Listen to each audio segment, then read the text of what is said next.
I'm not the apartheid state, you are. Why don't you guys worry about Sudan then?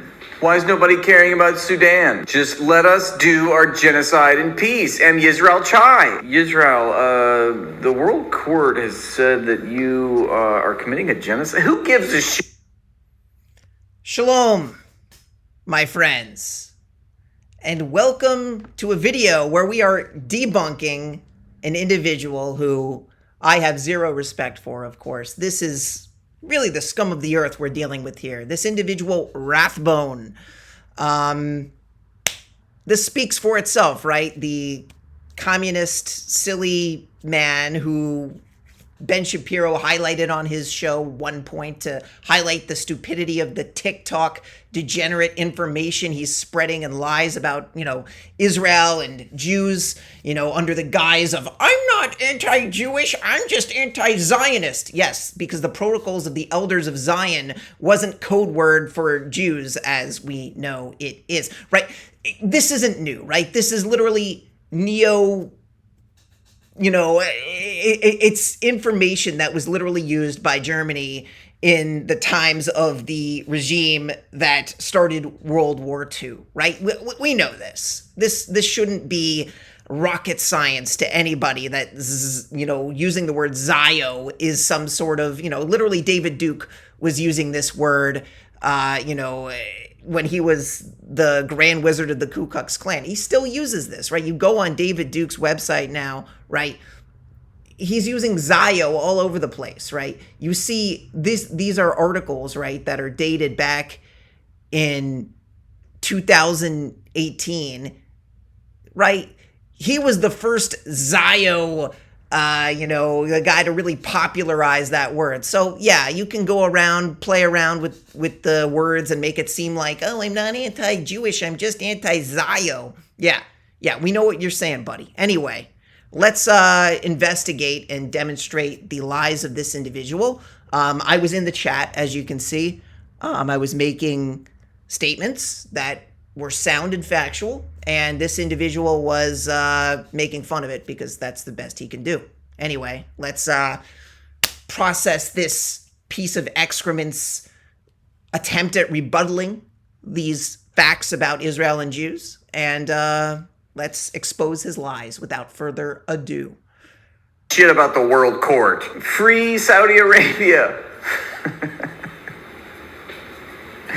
That's weird because Israel started to exist in 1948, but... This is the claim that is incessant. 1948! Like, this is the first time that Israel ever existed, right?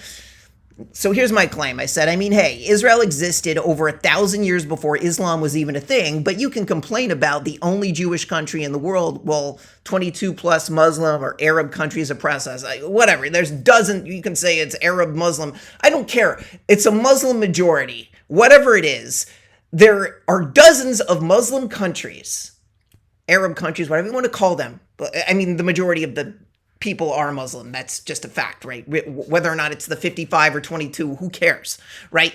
There is one Jewish state in the entirety of the world. I don't care if you believe in Judaism. I don't care if you don't believe in Judaism.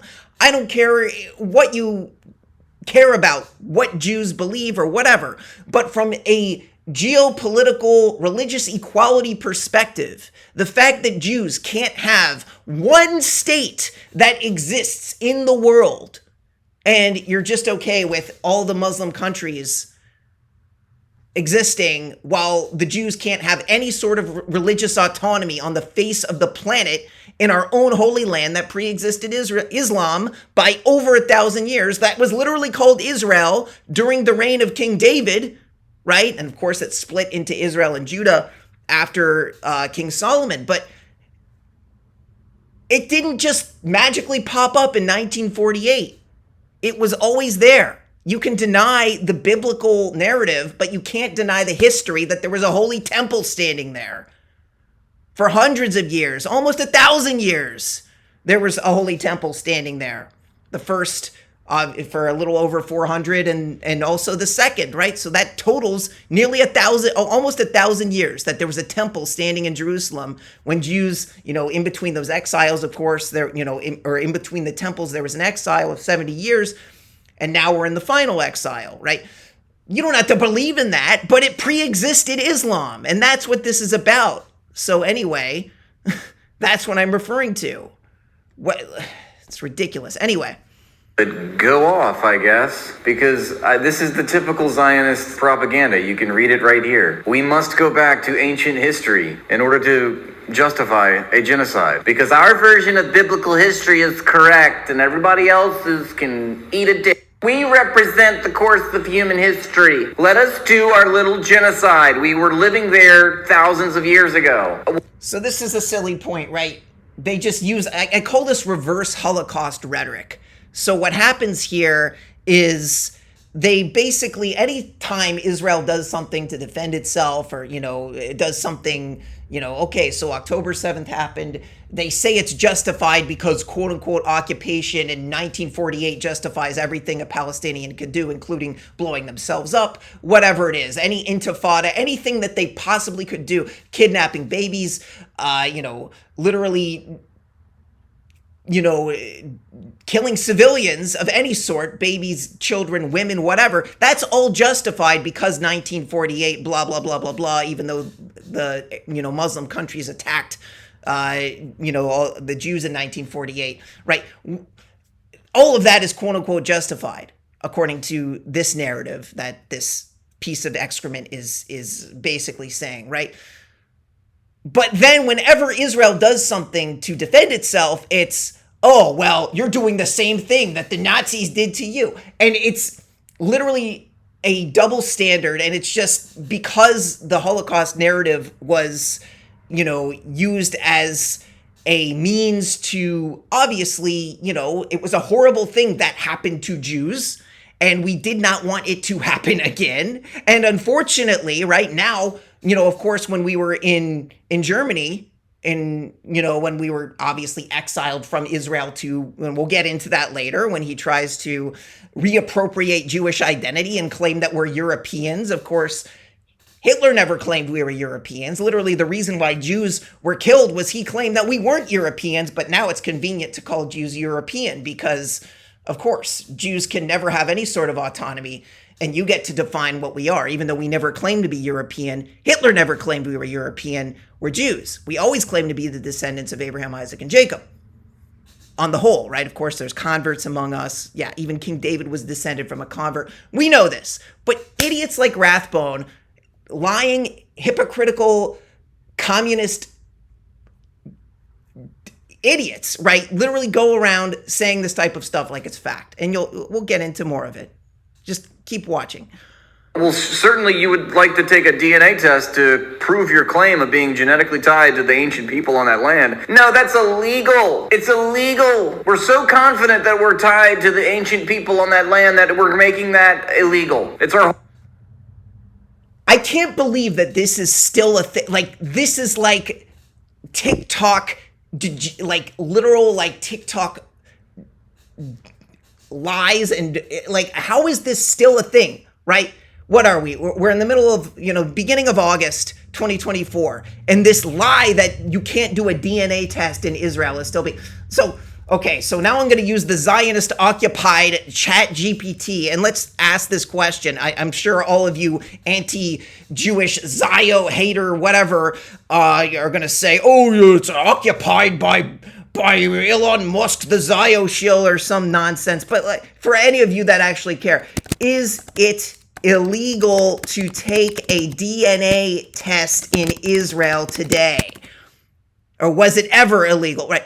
Taking a DNA test is not illegal, but there are specific regulations in Israel governing genetic testing to protect individuals' privacy and ensure ethical use. Oh, you mean just like any sort of ethical dissemination of private information, like HIPAA, these types, private information that you would use under ethical use? Wow! It's almost as if the Israeli Ministry of Health is trying to comply with standard privacy laws that are very similar to what we do in the USA.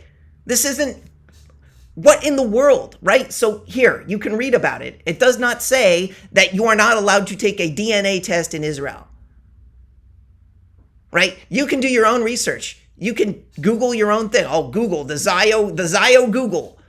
Can't trust anything. Those pesky Jews have their hands on it. Yeah, okay, except for TikTok. That's the only thing. You can trust TikTok, but you can't trust Google. Okay. Anyway, here's another thing. You want to talk about genetics? Let's talk about genetics. I already did this. Repeat myself 1,000 times. Anyway, listen to this. Yeah, what I'm going to discuss in a second is Y chromosomal Aaron, right?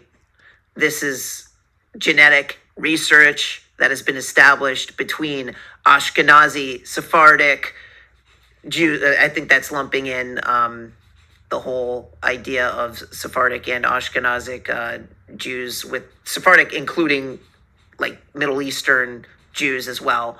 And you can see there is genetic studies that have been done that demonstrate that the Levitical priests, right, those who have claimed descent from Aaron, have a common patrilineal marker called Y chromosomal Aaron, which proves that we have genetic information that is consistent, because these are people. If you ever meet somebody with the last name of Cohen, for example, this is the most commonly known. There's different Levitical surnames. For example, there's like the title of Halevi, meaning the Levite, Levi, Levin, Levine, Levinson, Levitt, Louis, Lewin, Lowy. Other surnames, the title Seagull, which is an acronym for Sagan, Le Kahuna, which means second to the priest, Seagull Levim, which means Levite staff. So these are Levitical names, right? This is Moses's tribe. This is Aaron's tribe. This is the third son of Jacob. This is Israelite. This is Levite. This is, like I said, you can find Ashkenazi Jews with these Levitical names, Cohen, Kaplan, all these. So this is specific to the Levites that aren't necessarily descended from Aaron, but you have a different set of surnames like Cohen, for example. We've always claimed to be Jews, once again. We've always claimed amongst our people, whether we were exiled to Europe, Spain, to, Morocco, to all of these different places, right? Iraq, Iran, Lebanon, Syria, wherever. Cohen is a consistent surname among us. And we did it because we were trying to preserve the patrilineal lineage that we know we descend from. No one else has these types of claims. So to claim that Ashkenazi Jews are some sort of Khazar converts is complete nonsense. Of course, there's converts in every region of the world to some degree, but to claim that we have no claim to the land when we were clearly exiled, and we have these traditions of speaking Hebrew, praying in the same language, preserving the Levitical lines, clearly we have a link to the original Jews of the Hebrew Bible. And one thing I forgot to mention here is that amongst Kohanim, right, people who claim descent from Aaron, according to Jewish law, we're not those particular people with this patrilineal Aaronic heritage. They are not allowed to marry converts. That's according to Jewish law. And yes, there are Ashkenazim who, people who are exiled to Eastern Europe who claim Levitical descent. That's why you have people with the last name of Cohen, right? So, according to Jewish law, Kohanim are not allowed to marry converts. So, that alone proves, right, that there was a preservation of the people who claimed Levitical descent, even when we were exiled to Europe. So enough with this Khazar convert BS, right? Rashi, for example, there are some traditions, you can argue against them, they're fine, you don't have to believe it, but there are traditions that say that Rashi was descended from King David. Yeah, if you don't believe it because you don't believe in, there's enough evidence for it, whatever. But we never claimed that, and Rashi wasn't a Levite, obviously, because, the tribe of Judah is where, descent from David would come from. But you can't go around reclaiming our identity and claiming that you know more about our history than we do, and we have literally gone through checks and balances to at the very least preserve the tribe of Levi, and we've always claimed that we've been descended from that kingdom of Judah, when we were exiled from, from the land when the Romans took over. So you don't get to redefine our history for us just because you don't like the idea that there's one Jewish state in the world, literally the size of New Jersey, and somehow that bothers you, but you're perfectly fine with Sharia law Muslim countries in the dozens that literally ethnically cleansed the Jews from their lands when we were living there. But whatever, you don't care about that because you don't care about Jews. Just be honest about it. Don't pretend like you're some sort of, I'm a arbiter of justice for Palestinians. No, you hate Jews. That's what it is. Like, let's not sugarcoat it. The whole argument, but any proof or any evidence to that, we're not going to make that legal to find out. Let us live in our little bubble where we exist above international law. We're the best. Yeah, you alone get to have your own little state, don't you? Yeah, just simp for the 20. Yeah, because you're a racist xenophobe. They all. So now he's calling me a racist xenophobe. So I said, who gives a crap about the only Jewish state in the world? Just simp for the 22 Muslim states that oppress the Jews for the past 1,000 years. Like, that's the thing. Like, now I'm a racist xenophobe because I'm literally defending the, and here's the deal. Like, we weren't treated well in these countries. No matter what the Muslim propaganda is going to be, like, oh, Dhimmi means protected, whatever. This is what we experienced as Dhimmi Apartheid citizens. So I made a little clip about this. You can look it up yourself. Speaking of apartheid, the Jews living in Muslim countries prior to the birth of the State of Israel in 1948 are all too familiar with what an apartheid system looks like. Since many of the laws in Muslim countries are heavily influenced by Sharia law, the Muslim legal system described in the Muslim holy book of the Quran, the Jews experienced what it felt like to live as second-class citizens under Muslim rule. Jews and Christians... So yeah, take a good look at this, right? Take a good look at this. We were literally second-class citizens. ...were known as dhimmis, where Jews and Christians had restricted rights to practice their religions and even had to pay a discriminatory tax in a humiliating fashion, according to the Quran. And this still happens today, by the way. I did a video highlighting this specifically where a rabbi went to Saudi Arabia literally in 2024 and was required to take off his yarmulke. I did a video on this. You can look it up. I'll put the link in the description if you guys are interested. But this isn't something that like happened thousands of years ago or something, and only it doesn't apply today. Literally today, Jews are not allowed to wear yarmulkes in Saudi Arabia in public, and Christians are not allowed to wear crosses. Yet, Jews, Muslims, and Christians can all pray in Jerusalem side by side today. And I'll get into that in a second. All the 22 Muslim states, it's just one monolith, right? Just one monolithic Muslim state, the 22 states. Oh, it sounds like you're coping really hard right now.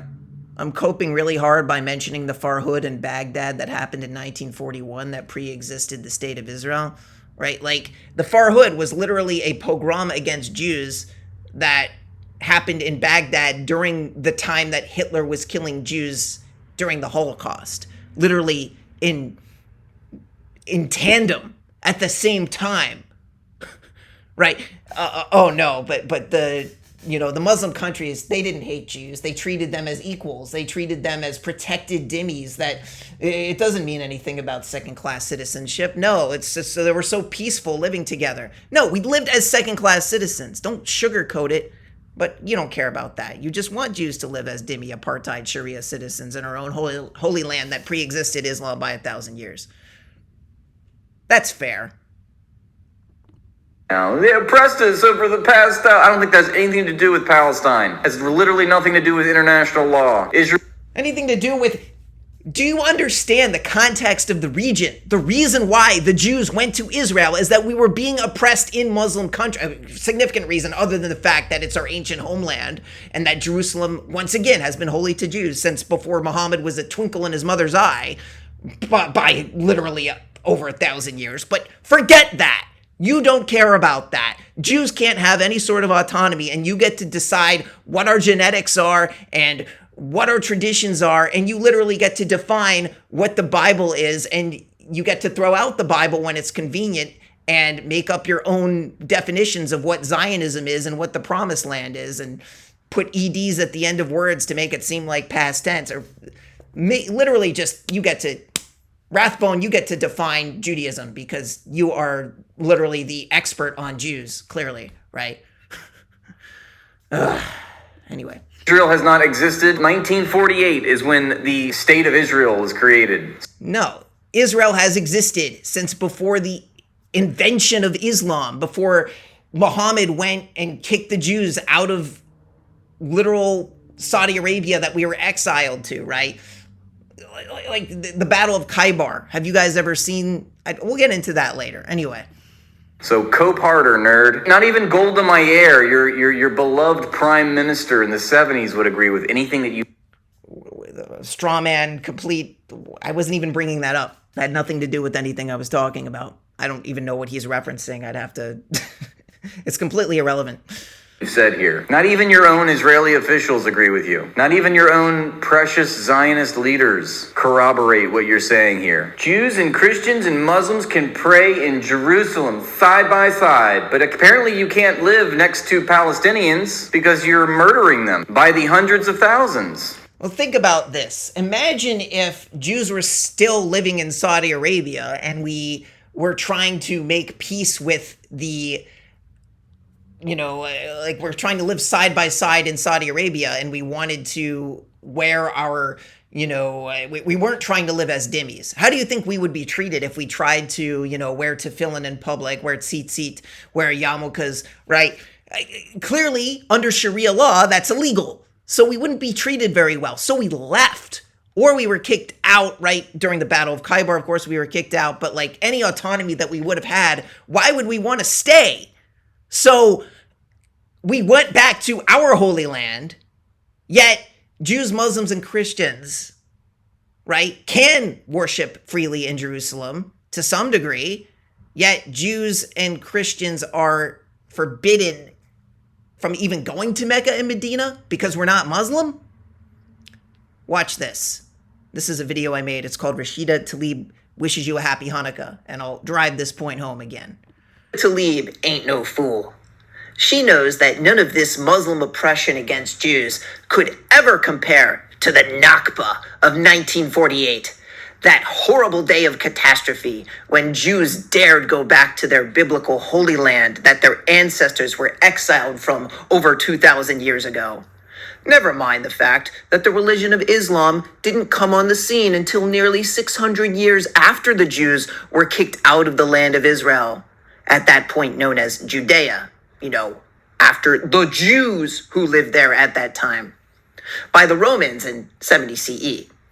Just forget about the fact that the Muslim prophet Muhammad hadn't even been born yet and wouldn't be born until nearly 600 years later. I love this picture, right? It exemplified, this is the real occupation, right? This ugly mosque, Dome of the Rock, Al-Aqsa, whatever the darn it's called, right? I don't care which building it is occupying, one or both of these buildings are occupying the site of the Holy Temple. I don't care which one is which. There is a Muslim blight on the temple site, okay? Imagine if Jews, let's say Christians went into Mecca and destroyed the Kaaba and left a wall standing there, and then the Jews came and took it from the Christians and built a synagogue on top of it and then said, "Come back to Mecca. We welcome you back with open arms, and you get to be our Dhimmi Apartheid citizens, and we will continue to let our synagogue sit on top of your holy site, the Kaaba, and you can go worship at your little wall that we left for you." Right? That's what's happening in Israel. How do you think that would go in Mecca today if that was happening? And that's what they expect us to be able to, deal with and act like that's fine and whatever. And we do actually, like we deal with that. But then that's why I'm pointing out the double standard. That's why I'm bringing up Saudi Arabia, is that their holy site is completely landlocked. Jews, Muslims, and Christians cannot worship side by side in Mecca. Jews and Christians are forbidden to go to Mecca, are forbidden to go. And then the Muslims always say, why would you want to go? Well, we used to live there. Muhammad kicked us out, okay? So we were living there when we were in exile. It's not that we want to go back. It's simply that out of principle, if you're going to call Israel apartheid, then every single Muslim country in the Middle East is apartheid on steroids. So quit with the double standards. I made a whole song about it. You can look at it. It's called Free Saudi Arabia from Dhimmi Apartheid Sharia Law. It's the new counter-protest for Israel against these silly protesters that simp for Muslim countries, simp for Islam. It's called Free Saudi Arabia from Dhimmi Apartheid Sharia Law. And, if you say, I'm not anti-Jewish, I'm just anti-Zionist, I might as well tell you I'm not anti-Muslim, I'm just anti-Mecca. I'm just anti the ethno-state of Saudi Arabia. See what I did there? That's what this is about, right? So stop with the double standards. Completely irrelevant. And while we're at it, just forget about the fact that after the Jews were forcefully expelled from Jerusalem and the rest of Judea, after the destruction of the Holy Temple about 2,000 years ago in 70 CE, they were exiled to different countries around the world. Look at this, right? Now, here's something that always fascinates me, that Rome was a country located in geographical Europe, okay? Right? Italy here. So why does it blow people's minds that Jews would be exiled to places in Europe? Like, Jews can't live in Europe. They can only live in countries in the Middle East. Even though in the Bible, it literally says that the Jews are going to be exiled to the four corners of the earth, except Europe. Europe's off limits. You're a bunch of white Khazar converts if you lived in Europe. Right? Nonsense. Right? I'm sick of explaining this. Right? Use your head. Rome was occupying Jerusalem, was occupying Israel. They took back slaves back to, this is in the Talmud, this is historically understood, right? If you're making this about race or color, Jews were never described as any particular race of people. We are not a race. We are an ethno-religious group. You can convert to Judaism, but we have a tribal component to us. The majority of us have always claimed descent from Abraham, Isaac, and Jacob. Yes, there's conversion. It's really not that complicated when you say it, but because everybody wants to make these false dichotomies of, well, you're either a race or you're a religion. I'm sorry. We're both. You can't keep defining us and goy-splaining our own religious history to us and claiming that on the one hand, we have to prove to you that every single one of us has not one single drop of goy DNA, and then at the same time claim that it's so horrible that the law of return exists for people that aren't ethnically from the land of Israel because Palestinians deserve to go back because they're apparently more Jewishly DNA related to the ancient Jews when apparently they're also Canaanite, Philistine, Palestinian, Arab, and anything they want to be on any given day. And Jesus was a Palestinian, Arab, anything that's not a Jew. He only could live in Palestine. Not that we care, but the point is that we're sick of you defining yourself. Like, what are you? If you're a Palestinian, or now you're claiming to be a Canaanite, now you're claiming to be an Arab, you're Arabs. You're not. You don't have some sort of tradition of a line of Levitical priests who aren't allowed to marry converts. We've always claimed these types of things. This is in the Talmud. This is halakhic. This is understood, right, biblically, that Aaronic priesthood, right, that they're not allowed to marry particular people. We've been following these laws for thousands of years. Yet you're claiming that you have more Semitic blood as if that makes a difference. But quite frankly, we do have the genetic ties. We show them to you. You claim it's a shill. You claim it's nothing. It doesn't matter what we do. We're darned if we do. We're darned if we don't.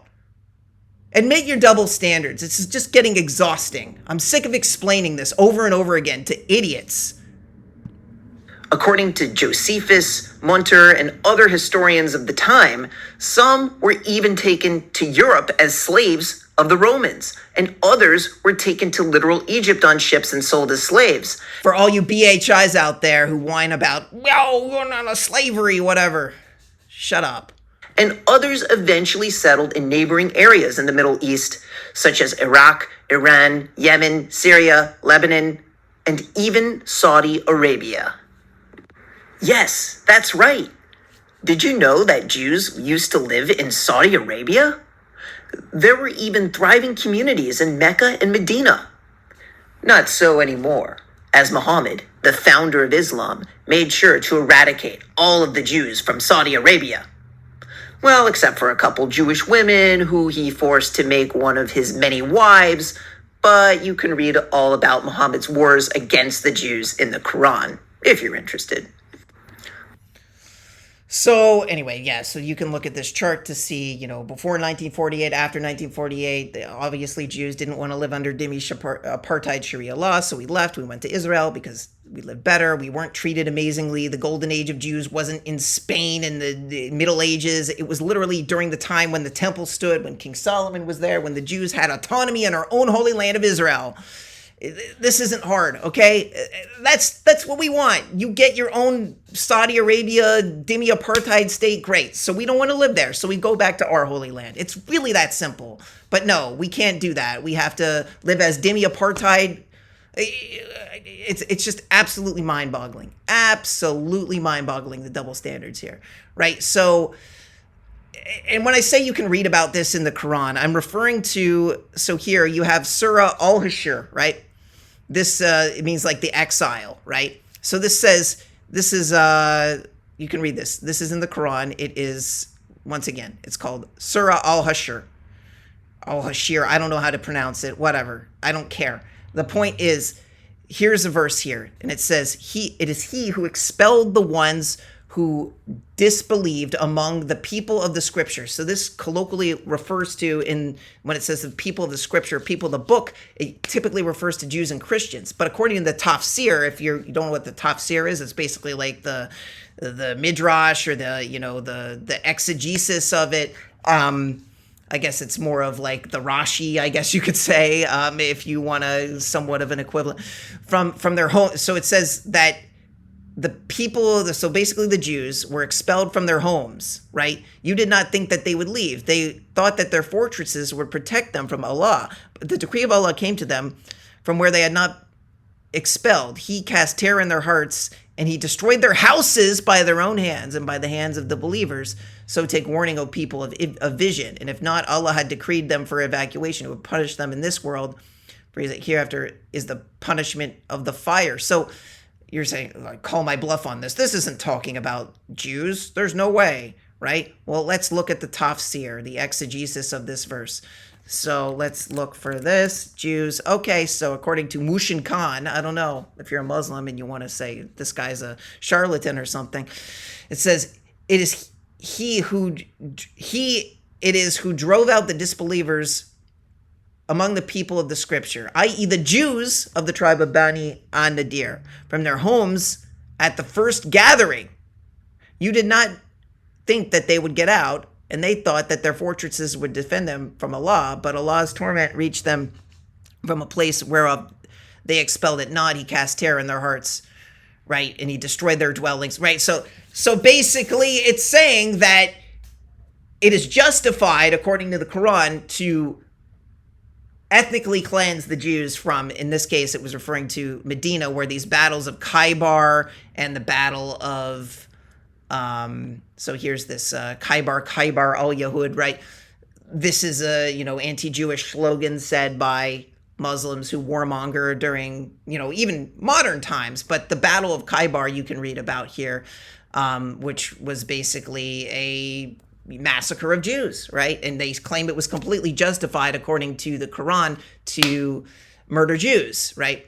And you can do research on this, and literally they're using this as an excuse to murder Jews today in these intifadas and all these sorts of things. So keep that in mind as we watch the rest of the video of this piece of excrement. Apparently you can't exist peacefully because you have to construct an apartheid wall. That's weird. That's not apartheid, no. What is... I said Jews can't even go to Mecca at all, yet Jews and Christians and Muslims can pray in Jerusalem side by side. That's not apartheid, no. You see the double standards of this charlatan?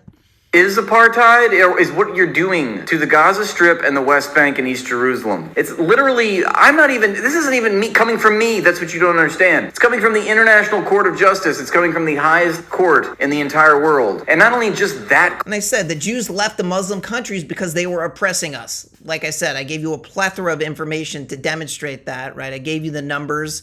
Like, it's not like we were sticking around in the Muslim countries because we just loved living under Dhimmi Sharia Apartheid Law, right? Where are your Jews? Muslim countries have been purging Jews in pogroms since even before 1948, right? 1941 I showed you. So please don't lecture us about colonialism, occupation, and ethnic cleansing, right? This is literally what, and this was the Israeli civilians. Because 1948 will forever justify everything Hamas does to the Jews. So it must be true, right, Rashida? No objections from Jews here. I guess you have never heard about the Farhud, the 1941 pogrom against Jews in Iraq, in which hundreds of Jews were killed. I guess you have never heard the story about Sol Khajouel, a Moroccan Jewish girl, only 17 years old, who was killed for refusing to convert to Islam. I guess you have never heard about the anti-Jewish riots in Aden, Yemen. I could go on, but I'm sure you get the picture. You probably know nothing or next to nothing about this topic, the ethnic cleansing of Jews within Muslim countries.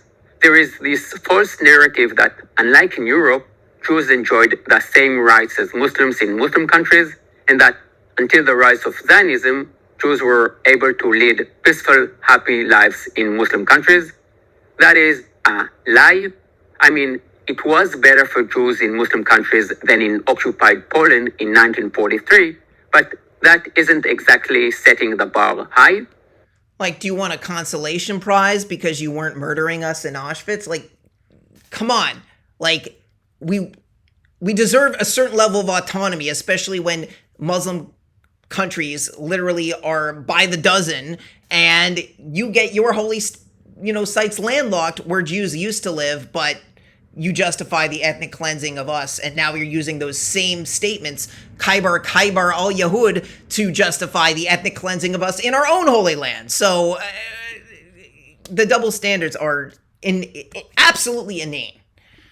Court, but the institution which houses that court, and it comes from literally every humanitarian organization you can think of, human rights organization, a plethora of international legal experts. So I said, if Israel is apartheid, then Saudi Arabia is apartheid on steroids and every other Muslim country in the Middle East. No, Rathbone has to just single out Israel as though it's the demon country, because let's be honest, look at him. I mean, look, his entire channel is devoted to hating Jews, right? It's not just Zionist. Like, look in his comment section. Look at this. Check this out, right? I know he's not responsible for his comments. I get it. I can't, say, let me see. I remember there was a Jew. Let's see. There was somebody who was literally saying, it says, "Brilliant, Rathbone. Keep up the great work. This is the end of the Jews. Bye-bye, Jews." This is the type of rhetoric that he brings to the table, right?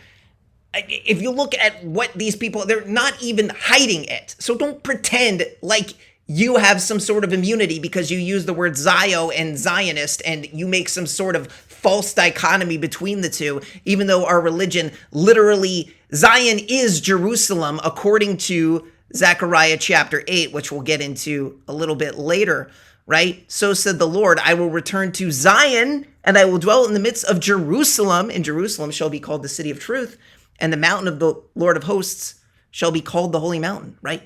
All over the place. And in Isaiah chapter 2, you have the same message being described. Actually, so yeah, here it says, this is the, culmination. Both of these speak about the culmination of the Messianic era. It says, "For out of Zion shall the Torah come forth, from the word of the Lord from Jerusalem." This is about the future Messianic era. You don't have to believe it. You can say it's a bunch of nonsense if you want. but don't redefine what Zionism for us is, right? Claim that it was invented by Theodore Herzl. Zion is akin to Mecca to the Muslims, right? That's why I feel completely justified in saying, if you're going to say I'm not anti-Jewish, I'm just anti-Zionist, then you should also feel comfortable saying, or with me saying, I'm not anti-Muslim, I'm just anti-Mecca. But no, I'm an Islamophobic, horrible person because I dare hold you to the same standards that you hold the Jews to, or the Zionists. Piece of excrement, this guy. It comes from international law, written in international law. It's International law, because international law is 100%. Like, what are you even saying, right? If there was an international law that said something that was pro the Jews, pro the state of Israel, I'm sure you would fight it tooth and nail, because that is literally your existence, is hating Jews. Just like the people in your comments section, like anything that Israel could possibly do that's good, anytime you will spin it and make it appear as though Israel is a horrible thing for even existing, because that is your narrative. It's not, we figured it out. We're not dumb. Apparently your followers are dumb because you actually have followers, which is a darn shame. So we have to re-educate your sheep bot followers, TikTok generation that thinks that they can get information from silly people on TikTok and that this is literally how you got a platform, right? Anyway, this is what it's come to. itself. It comes from the International Committee for the Red Cross. It comes from the Geneva Conventions of 1949. You know, and what's ironic, and I always go back to this, is that these people are basically acting as if, you know, they're above international law, and they want to make it about me. It's always what I'm saying. Oh, you see, a constant deflection. World's smartest Zionists try not to deflect to other countries' crimes. So I said, I'm not anti-Muslim, I'm just anti the ethno-state of Saudi Arabia. Because it's literally, it's not deflection, it's holding you to the same standard that you're holding Jews to, that you're holding Israel to. That's not rocket science, but you can just ignore that and claim that I'm deflecting. While you're doing one of the worst crimes in world history. Yeah, let's talk about Sudan, huh? Let's talk about the Congo. Why don't you focus on the Congo? What does Saudi Arabia have anything to do with Israel committing a genocide and ethnic cleansing of the Palestinians? Once again, holding Saudi Arabia and Islam to the same standard, right? You have a history, right? If you want to focus on 1948, like everything started in 1948, when you have 1941, the pogroms against the, and you can do your own research on the history of, you know, the massacre in Hebron. You have all these sorts of, I don't have to re-educate you on the history. You can go on Ben Shapiro and look up all this information is out there. If you actually want to see the dynamic of what Israel was like prior to, you know, the 1948 situation. It wasn't, Jews and Muslims were not living side by side hunky-dory together. We always were fighting against this Dhimmi Apartheid oppression in no matter what Muslim majority country we were living in the Middle East. You can say it's better than Europe, but like I said, you want a consolation prize for not literally exterminating us on a grand scale?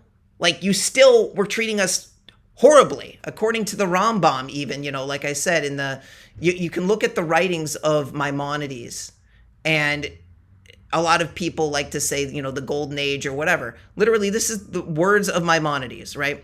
I've seen Muhammad Hijab and all these stupid people claiming that. So he says, remember, my co-religionists, on account of the vast number of our sins, God has hurled us in the midst of this people, the Arabs, who have persecuted us severely and passed baneful and discriminatory legislation against us. Scripture has forewarned us, our enemies themselves shall judge us, right? Neither did a nation molest, degrade, debase, and hate us as much as they. So, and this is the Wikipedia article citing it, right? So I just showed you the actual source from Igeret Temani, right? The letter to Yemen that Maimonides wrote. It paraphrases the same thing I just read. So stop with the stupid narrative that Jews were treated amazingly in Muslim countries. We weren't, not even during the supposed golden age, because that's what the Rambam was from. So our golden age was when we had a temple in Jerusalem, and that's what we I mean, you don't have to believe in it, but that's the standard that we set for ourselves. That's Zionism. You get Mecca, we get Jerusalem. But we even let you come to Jerusalem. You can pray in Jerusalem. You can pray in our temple if you want, but we can't pray in Mecca. So who's apartheid? Who's apartheid? Right? If you look in the book of Isaiah, it literally says in Isaiah chapter 56, it explicitly says that the Holy Temple is going to be a house of prayer for all peoples. It doesn't say that you're going to be literally to this day, right? Literally during this generation, Jews, Muslims, and Christians can pray, even without a temple, right, in Jerusalem, right? I will bring them to my holy mount, and I will cause them to rejoice in my house of prayer. Their burnt offerings and their sacrifices shall be acceptable upon my altar, for my house shall be called a house of prayer for all peoples. No way around it. That's not apartheid. Comparatively, if you're going to claim that Saudi Arabia is not apartheid, but Israel is, even according to biblical standards.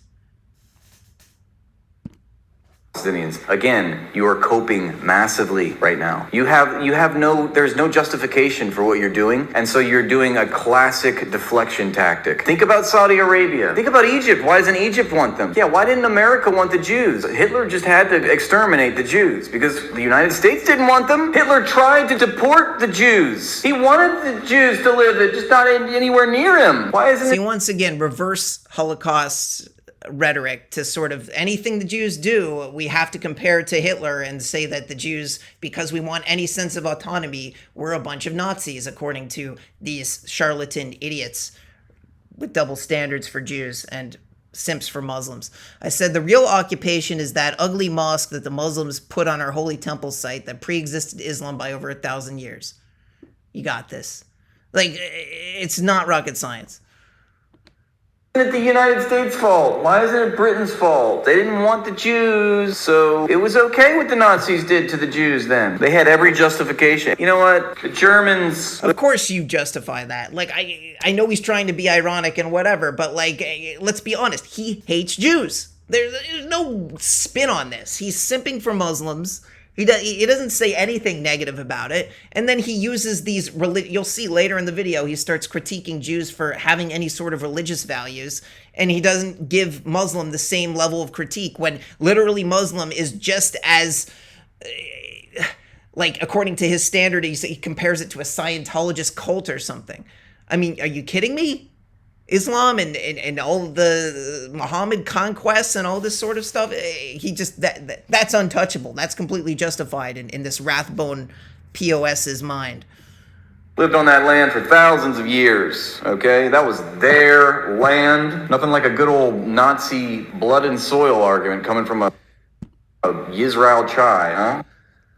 No, it's not a blood and soil. So it's only blood and soil when they want to make it about blood and soil, right? Once again, you can convert and become a part of the Jewish people. Any of the Palestinian people, if they wanted to convert to Judaism, they could become a part of the Jewish people. But, I mean, right? So you have in Mecca, right? If I converted to Islam, that would make me have the ability to go to Mecca. But that's the same standard. It's not like some different standard, right? So what do you say? It's not blood and soil. Any of the Palestinians, if they want to convert to Judaism, they can become Israeli citizens. They can do that. They don't want to do that. Okay, so they don't want to do that. Great. What's your point? They have the autonomy to do that if they want. They choose not to. I love it when the Israelis quote the Nazis unironically. I mean, it was bad when the Nazis did it, but, you know, the Jews, it's not even the Jews. You know, more reverse Holocaust rhetoric. Anytime the Jews do anything to have any sort of level of autonomy, we're compared to Nazis because that's convenient, right?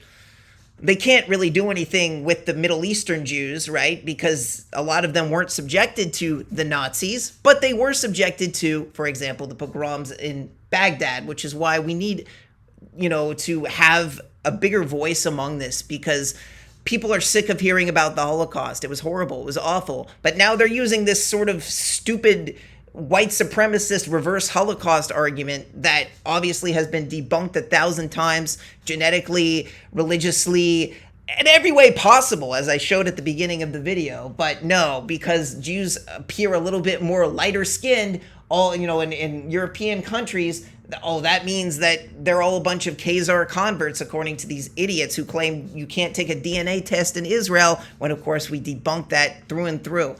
If you don't like Jews, just say you don't like Jews and stop making up this nonsense about Zionist whatever. You don't like Jews? It's the end of it. And that's why, so we look in the book of Zechariah, right? And we have Tisha B'Av coming up, right? So Ismail Haniyah, whatever his name is, was destroyed. Yimach Shemo V'Zichro, right? So we have these fast days, the fast of the 4th month, the fast of the 5th month, the fast of the 7th month, the fast of the 10th month. So we're coming up to the fast of the 5th, Tisha B'Av, right? Question is, what's going to happen, right? We're in the 9 days of, if you're not familiar with this, in Jewish tradition, we have, in between the fast of the 4th and the fast of the 5th, fast of Tammuz and the fast of Tisha B'Av, that was when both holy temples were destroyed. The question is, do we think that Iran is going to attack us on Tisha B'Av? They attacked us on one of our Jewish holidays. October 7th was Shmini Atzeret Simchat Torah, right? So are they going to take another playbook now and attack us on the saddest day of the Jewish calendar, on Tisha B'Av, when both holy temples were destroyed? I don't know. What do you guys think? Do you think they're going to make us wait until they attack, and literally try to make pull a Bilam and try to make it, curse us when we're down? We'll see what happens. We know how it ends, though, and we'll get into it. We'll get into the biblical prophecy that this individual holds me accountable for and then disavows because it's convenient to do that. The Zionist project is mostly Christian people who are anti-Semitic and want the Jews out of their country, so they sent them in literally BFE, okay? They sent them way the out into the Middle East, far the away from Western civilization. And lo and behold, people that were living on that land and had settled that land and were living on that land for hundreds and thousands of years didn't like it. They didn't like being colonized. And that's just going back to modern history, folks, okay? Israel did not exist before 1948, Even Israeli prime ministers like Golda Meir recognized that it was Palestine, had a Palestinian passport. She's even... I'm not even bringing up these I don't know, I can't fact check this nonsense information he's saying, and not that it matters. I'm making biblical points that Zionism is, I said Zion is Jerusalem in the Hebrew Bible. I already showed you this, right? If you want to redefine and go explain what my religion is about, go ahead, but no one's going to take you seriously. And you can spread lies about DNA tests being illegal in Israel, and you can spread lies about Zion having nothing to do with Jerusalem.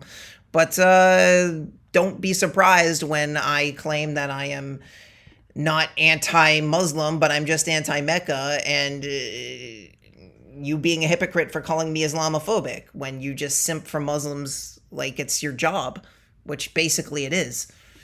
And said that she's Palestinian. Are we covering, hey, what's up, Comrade Batty? Are we covering what Wikipedia is saying is anti-Semitism? Yeah, apparently I realized today that the word Zog is anti-Semitic because I made a... Zog, right, Zionist occupied government? Yeah, back in the wild west of the internet, this was used by neo-Nazis, just like the word Zio. I showed you that at the beginning.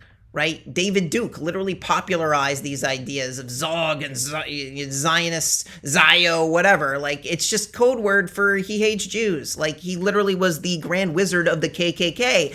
And you are just reappropriating words that were made by literal neo-Nazis. David Duke, Zio, Zio, Zio. But you're proud of it, right? I mean, at least...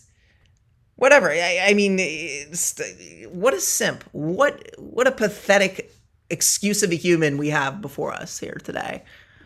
Sketch about Zog. Of course, we have an Israeli in the chat that has to center themselves, right? Never underestimate an Israeli's ability to center themselves. I said you deny the history of Jews. You want to go explain to me about the history of my own people? Claim that my DNA is impure and that Israel makes DNA tests illegal when literally Israel did a DNA test regarding Levitical priests that show genetic evidence. Like, if Israel wasn't transparent about this and wanted to hide information, right? I mean, you sound worse than somebody telling me the rabbis are hiding Isaiah 53 from you.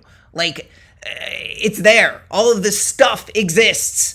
No one is hiding it from you. There isn't a Zionist conspiracy against Goyim that of some sort of nonsense of irreligious Jews who don't even care about, like, we just want a land to live, whether these Jews are secular or religious. They have a common understanding that they want to survive. Obviously, I want Jews to be religious. I'm a religious Jew myself. I keep Shabbat. I keep kosher.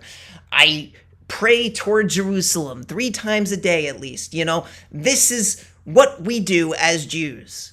But that's what Zion is about. It's about the hope that we will go back to our ancient homeland of Israel and reestablish what we once had in Jerusalem in biblical times. But no, can't do that on a little piece of land. You know, can't have any sort of autonomy in our own holy land. No.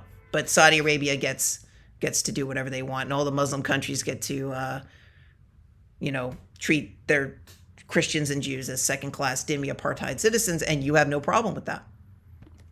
Themselves and victimize themselves and project their own crimes onto other people. Okay, you just heard this bird brain say, let's pray for the Saudi Arabian apartheid state. His name is Yehuda Yisrael. Yeah, don't forget it. That's the name that my parents gave me, and I was named after my deceased ancestors, just as Ashkenazi tradition has not, so Sephardim typically a lot of the times will name after the living. But it's a long known tradition that Jews that were exiled to Europe have a tradition of naming after the deceased in our family. So yes, Yehuda Yisrael is named after my deceased ancestors on both sides of my family. So that's just another, literally, if you go back in my family, every single line of my family are Jews. They have Hebrew names. They have gravestones with Hebrew engraved upon them.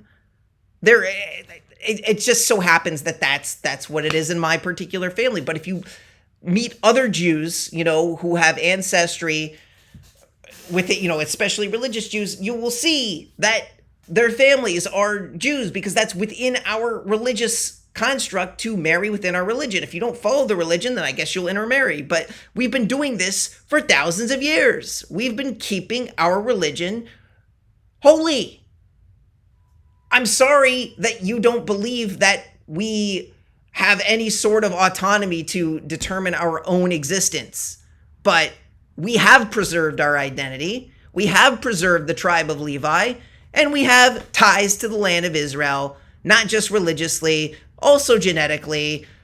Not that any of that matters 100%, right? But it's all there. So stop with the double standard nonsense. If we were fighting over the, Mecca or Medina because, in some parallel universe, Mecca was a holy city to Jews, you would have the same issues in Saudi Arabia today that you have in Israel. It's just because the Prophet Muhammad, peace be upon him, decided that, so initially he wanted so you have this idea of the Qibla, right? So initially Muhammad had the Muslims praying toward Jerusalem because he basically just copied off of what the Jews were doing.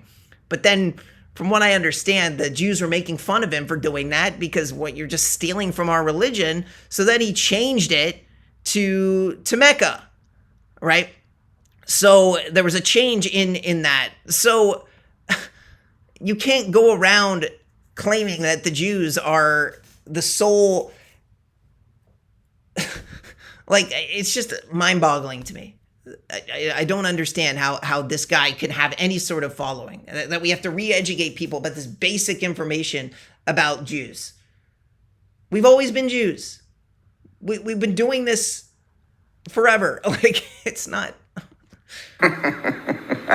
Don't look at the fact that the International Court of Justice just this week concluded that Israel is in fact an apartheid state without question. This is an ICJ advisory ruling. Not that we didn't already know, because 20 years ago they did another advisory ruling. It's like they're playing all the old hits, but like I said, we might as well build a mosque or a synagogue on top of the Kaaba, right? If you claim that I'm sure that there would be a certain level of contention equal to or greater than what's going on in Israel today. So I said, you simp for Muslims and allow them to do apartheid against Jews and Christians. He does. That's what he does. That's literally what he does for a living. The ICJ ruled in 2004 that the construction of the West Bank wall was a war crime, okay? And so now in 2024, 2 decades later, we have the ICJ ruling that Israel's settlements in the West Bank and East Jerusalem, not mentioning the Gaza Strip even yet, is an apartheid, amounts to an apartheid. So we already knew that the Gaza Strip was an apartheid, but now we have unequivocal. Look at this idiot in the comments. It was called Canaan before that. Yeah. No Canaanites exist today. They didn't try to preserve their identity, right? The Palestinians, until it was fashionable to call themselves Canaanites because they want to claim some sort of precursor to Jews in the land of Israel, right? They identify today as Palestinians, but if you go back 1,000 years, they probably identified as Arabs, I would imagine, and they also want to be associated with the Philistines. So any given day, they get to choose what their identity is, but you guys get to dictate that Jews are a bunch of Khazar converts, white Europeans that have no connection to the state of Israel, the ancient history of Israel, right? That the biblical Jews, right? Oh, we're just a bunch of Khazar converts, even though we preserve the tribe of Levi and we have genetic evidence to prove it throughout the diaspora, no matter where we were exiled to. But no, that doesn't count, because Jews don't have any sort of autonomy in determining our own religion or our genetics. You do. You do, Rathbone. Go to hell, seriously. Although I would say even before then, it was understood, I think going back to the 2004 ruling, that what Israel was doing was amounted to an apartheid state. But either way, virtually no Yemenis live in Yemen anymore. Have you ever thought about that? I wonder why. And again, this has nothing to... Oh, because Mossad, the Jews, I wonder why, because Mossad's responsible for the extinction of the Palestinian dinosaurs, do you have any sort of autonomy? Dude, Yemen has nothing to... It's like arguing with a 5-year-old. I mean, this is the worst. This is the 5-year-old right here, going around making excuses like Jews are literally to be blamed for literally everything in the world, right?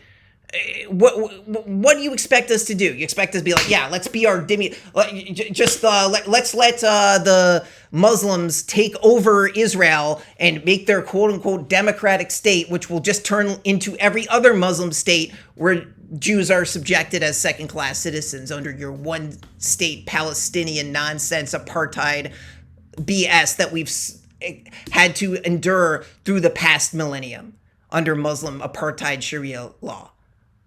That's what you want. That's what you want. World's smartest Israeli, arguing with a 5-year-old. But what were they doing? No, little chai boy, you can't kill 2 point... Yeah, we used to live in these countries. You think we left because we liked living under Dhimmi Apartheid Sharia Law in Muslim countries for the past 1,000 years?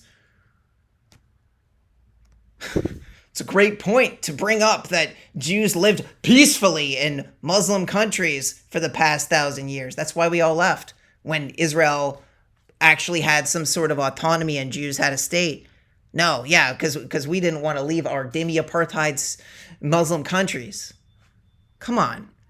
0.3 million people making a blood and soil argument based on ancient history from 3,000 years ago. In 3 BC, in what is it? What would that be? 3 BC. And there he is, moving the goalpost. Now it's blood and soil argument. I don't care about blood and soil. This is a religious holy place. This is Jerusalem. I don't care if you were born a non-Jew and you converted to become a Jew. Jerusalem becomes your holy city that you will pray toward, and that's why you can't argue this false dichotomy that this is all about blood and soil, because it's not. Yes, there's a certain degree of... You can't continue to go on this and pretend like this is the end-all be-all of everything. You got to make up your mind. You got to let us self-determine instead of you making up the definitions that you want and claim that we're white and then we're not white in another situation because now we're we're not letting Palestinians go to their it's absurd. Like, why do you get to dictate our history and our genetics? Why? Who gave you the right? In 3 BC, the Merneptah steel. In 3 BC, the Temple of David fell, and the Jews were exiled. Yeah, all those people are dead, and they've been dead for thousands and thousands and thousands. Just like the Canaanites are dead for thousands and thousands and thousands of years. But the part you got wrong is that the Jews still exist. Too bad. Yisrael Chai. I don't care how much you hate it. Vihisha Amda. In every generation, they try to destroy us, just like you are trying to do now. Just like Ghazi Hamad has tried to do. But we still exist. Too bad. Cope. It says explicitly here, right? We're coming up on Tisha B'Av. It says, so said the Lord of hosts, the fast of the 4th month, the fast of the 5th month, Tisha B'Av coming up, fast of the 7th month, and the fast of the 10th month shall be for the house of Judah, the Jews, for joy and happiness, for love, for happy holidays, but love, truth, and peace. I didn't write this. This is what's happening. This is what it's all about. Do you think, like, this is literally what the Jews are doing? We are fasting in between these 3 weeks, right? On the fast of the 4th and the fast of the 5th. We've been doing this for over 2,000 years since the destruction of the temple, because that's what these 4 fasts commemorate. If you're a little slow to this and you don't know this and you're new to the channel and you've never heard of this prophecy before, this is our receipts of who we are. The only group of people who even have any acknowledgement of any historical connection to these this biblical fast. These aren't fasts that are found in the Torah, by the way. These are fasts that were implemented during the Babylonian exile as a mourning for the destruction of the temple. So you don't have to believe in that, but it's very uncanny to know that this is unique to the Jewish people to this very day. And whether or not Iran and the Muslim countries decide to attack us, Bezrat Hashem, we will not have horrible things happening to us. So, and look at this piece of excrement here, this Baba Razul guy. Yehuda Yisrael, Jews literally had their golden age under Islamic rule. Learn your history, son. See, I knew that somebody was going to do this. Muhammad Hijab, that charlatan idiot Muslim guy who goes around with this Islamicist wanting to take over the world with Islam nonsense. He literally will perpetuate this idea. That's why I brought up Igaris, Timon, right? The Rambam's letter to Yemen, where he literally said, I already showed you the explicit reference here, where Maimonides literally says the complete opposite, right? He goes out of his way to say explicitly, dear brothers, because of our many sins, Hashem has cast us among this nation. The Arabs who are treating us badly, they passed laws designated to cause us distress and make us despised. Never has there been a nation hated and humiliated and loathed as much as this one. And guess what? This was the golden age of Jews in Spain. So you can take your golden age and shove it up your false prophet Muhammad's behind. Piss be upon him. Thousands of years. And oh, by the way, you have over 800 million people that are expected to struggle with food insecurity over the next decade. By the way, the biblical tales that you hear is not historical fact. And even if it was historical fact, you cannot break international law by citing ancient history. Murder is still murder, mother. You can't. Right, so now he's arguing about the nonsense regarding his critique of biblical history. Okay, so hold Islam to the same standard if you're going to whine about Jews using the Bible to justify Israel as being our holy land when Muslims literally landlock their holy land, right? After they stole, the only reason, once again, why Jerusalem is holy to Muslims is that they literally stole our holy land. That's what the Qibla whole thing was about, that he originally, Muhammad, literally just copied the Jews, and then when the Jews started getting privy to this, he changed it to Mecca. Okay, keep your Mecca, but don't act like you get dibs on our holy land, right? and claim that you get to have autonomy over our holy land that pre-existed your holy land. Like, it's absurd. It's absolutely absurd that these people think that there's some sort of double standard that the Jews are giving when we just want our holy land that we've always claimed we've had. There's always been Jews in Israel to some degree throughout the millennia, right? We've always had a fervor for Jerusalem. This isn't new. This isn't something that Khazarian people made up, because that entire thing is a myth. That's a myth. But you guys want to go and reinterpret our history as we're Khazars when we never claimed that. You claim that because you want to erase our history. Go to hell, man. Seriously. Like, this is... We shouldn't have to put up with this BS, but this is gullus. This is what this is about. Can't ethnically cleanse millions of people. Sorry. Sorry. Why don't you go and tell the Muslims in the Muslim countries today, tell them not to ethnically cleanse the Jews from their land, from the Muslim lands, right? I already showed you the whole, you can look at the statistics over and over again, right? It shows the same, you can look at many different, here's one where it shows all the Jews that, we can do this all day, right? Sorry, Chai Boy. They don't deserve the humanity, Comrade Patty. I completely agree. This is what happens. I mean, and you know, what's the double standard? Just like with Americans, it's like they're doing these egregious actions. I need to stop using that word egregious, but they do these abysmal crimes against. This guy's saying Zionism is an insult to Judaism. I guess Mecca is an insult to Islam. That would be another way of somebody saying that, right? Did you just see that comment there? Let me rewind it slightly, where you can see this guy saying Zionism is an insult to Judaism. Yes, well, Mecca is an insult to Islam. So Zion is Jerusalem. This is biblical. I don't care if you believe in it or not. Respect it. If you respect religious equality, then respect it. Crimes against humanity, like the most dehumanizing entity. So I said it. Muhammad ethnically cleansed the Jews from Saudi Arabia in the Battle of Khaybar. You can read all about it here. Ethnic cleansing. Battle of Khaybar. Right now is the Israeli government. I think we would agree. And I would rope in the United States government, obviously. When you dehumanize the dehumanizers with words, that's somehow anti-Semitic, or it's the worst thing in the world. They can't handle the words while they're doing these actions. You know, it's outrageous. I don't understand how there's anyone in 2024 still supporting the Israeli state. It's on its way out. You got copers in the chat that just can't. I don't understand how you can whine about Israel and not whine about all the Muslim countries that are oppressing the Jews and Christians so much so that the Jews left. Because we know better. We have a better shot at survival in our own holy land. Plus, it's part of our religion, but forget that. Handle it, but it's a done deal, okay? Israel will never recover from this. There's no going back, okay? Genie's out the bottle, cat's out the bag. Netanyahu's getting in front of the TV. He says, you know, nothing of the Jews of Khaybar had a contract with Umar. The contract was over and they moved out. Read history. Yeah, okay.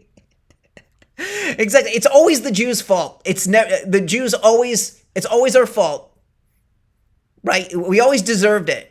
We're sick of this. We're not going to put up with this. Now we're moving back to our holy land, and now you have a problem with us going back to where we came from. And now you want to claim that we belong in Germany. When Hitler said we weren't Jews. That we weren't, you're claiming we're not Jews. He claimed that we are Jews and that we are not European. But now we're European again. We never claimed to be European. We always claimed to be Jews. The Farhud in Baghdad was a pogrom against Jews in 1941 during the time of the Holocaust. That was happening. It's true. Look it up. And speaking to his American audience, talking about 7 fronts. And why did he say 7 fronts? I mean, was that just like a sort of a biblical reference? Everything that Israel does is like every evil action that Israel commits is somehow invoked with, biblical tales like this mother. We're here in the chat. In the name of God. In the name of David. King David. In the name of Muhammad, peace be upon him. Khaybar, al-Yahud. I mean, you could use the same rhetoric, and this guy doesn't touch it. So, you simp for Muslims all you want and make these double standard arguments that you won't critique Islam for literally the same or worse.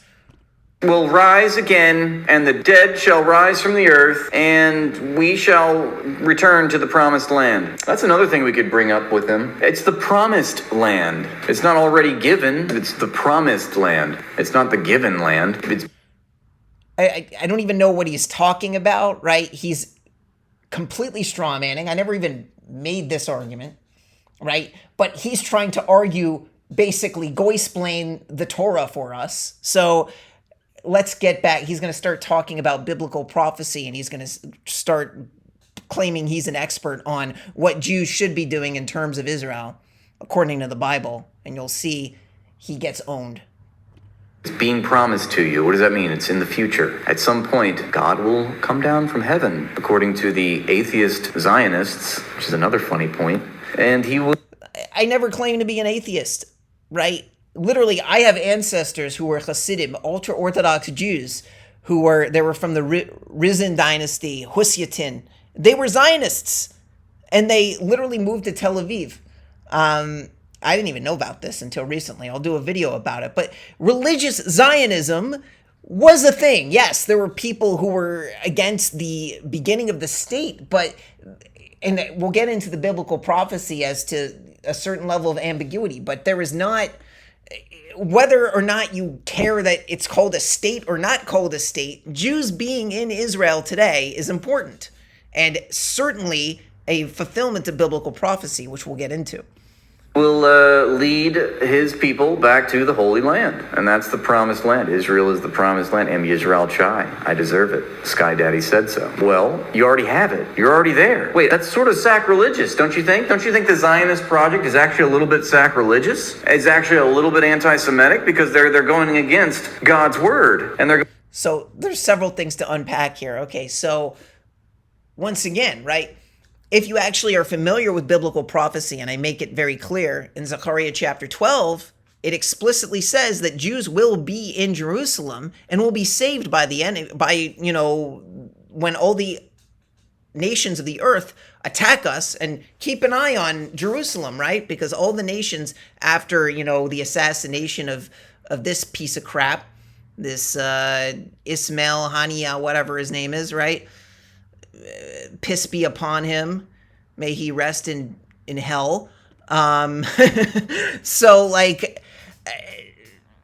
we have terrorists, right, who initiated this Al-Aqsa flood, right? This is something I made a comment because people always argue that this isn't a religious thing and it's just about something like the Hamas isn't a religious organization. Yeah. Let's look at this speech from Haniya, this piece of crap that was assassinated, the head of Hamas, right? This is what he said.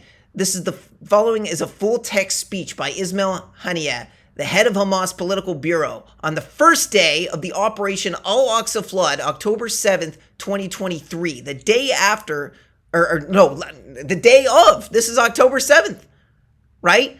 As reported by Al Jazeera.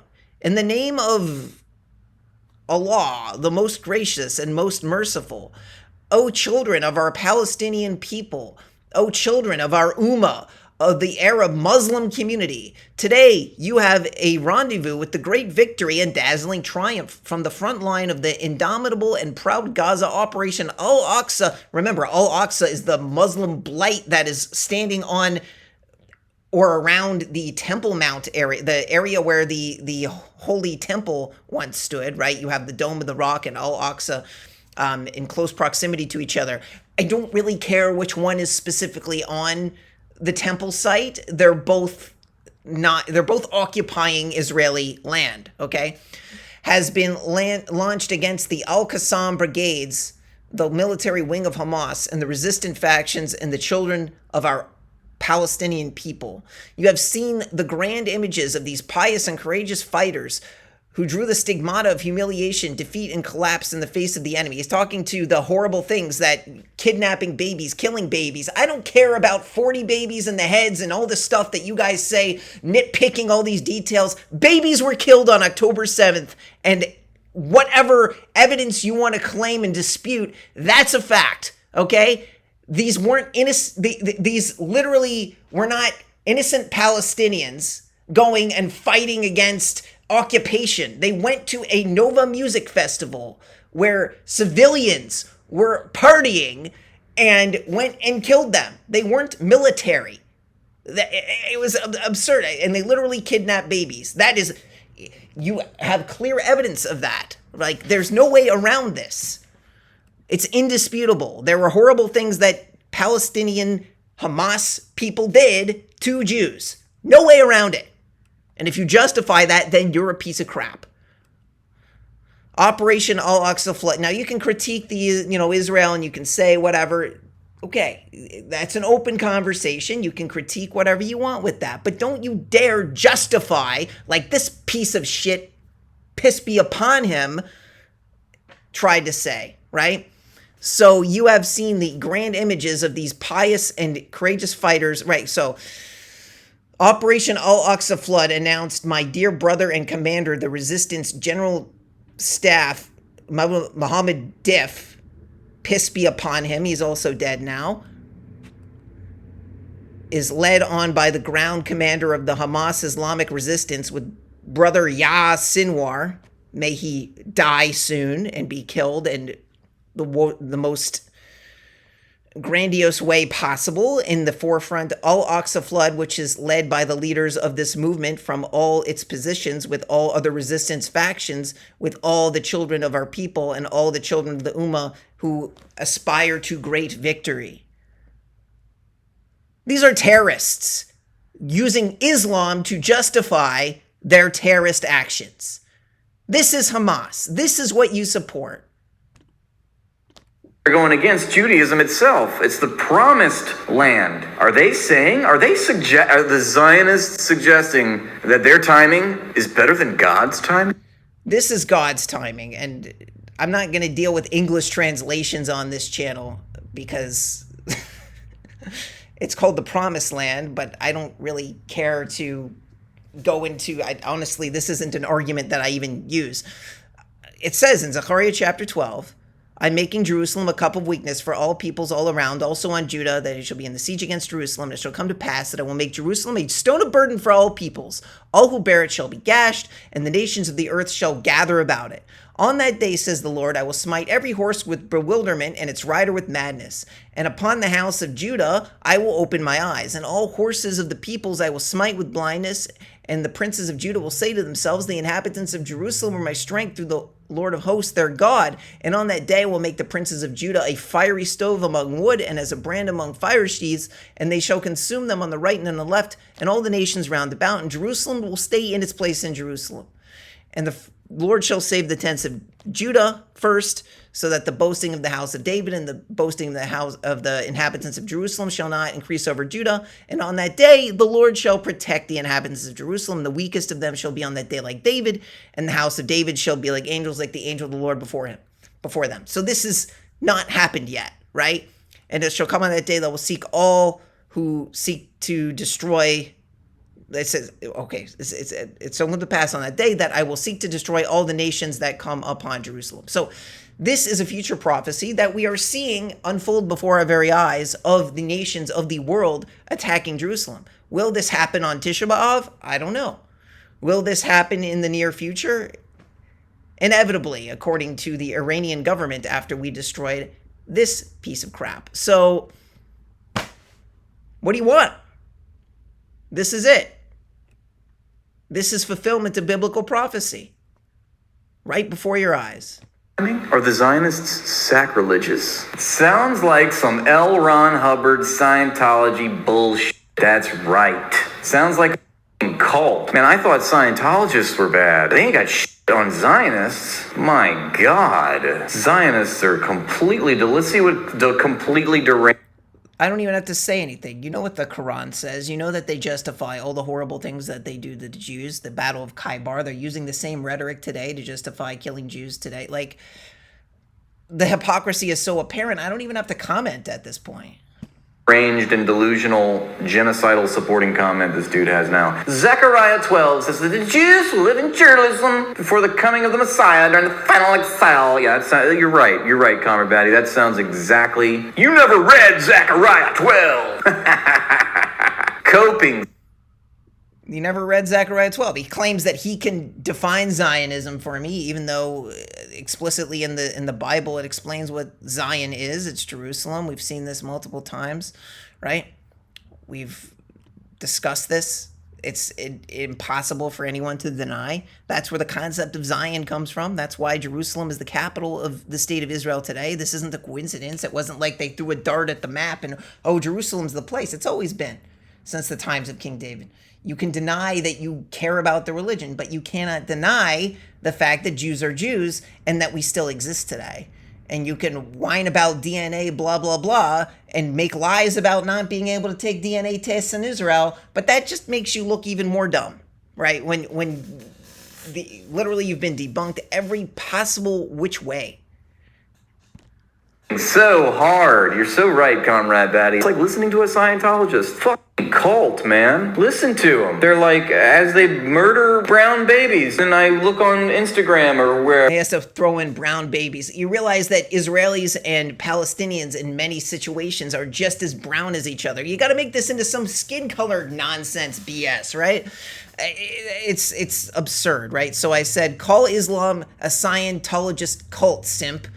Because he's literally saying things that he could just as well use. If he doesn't believe in religion, whatever, that's his right. But don't single out Judaism as though it's the only religion that makes claims that you would find to be incredulous, when literally they justify literal genocide of Jews in the Battle of Khaybar.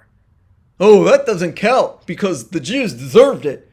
Because anytime Jews are collectively punished and our women are pillaged and our children are enslaved, they deserved it. That's completely fine. That was way too long ago. 1941 was before 1948, and the clock starts at 1948.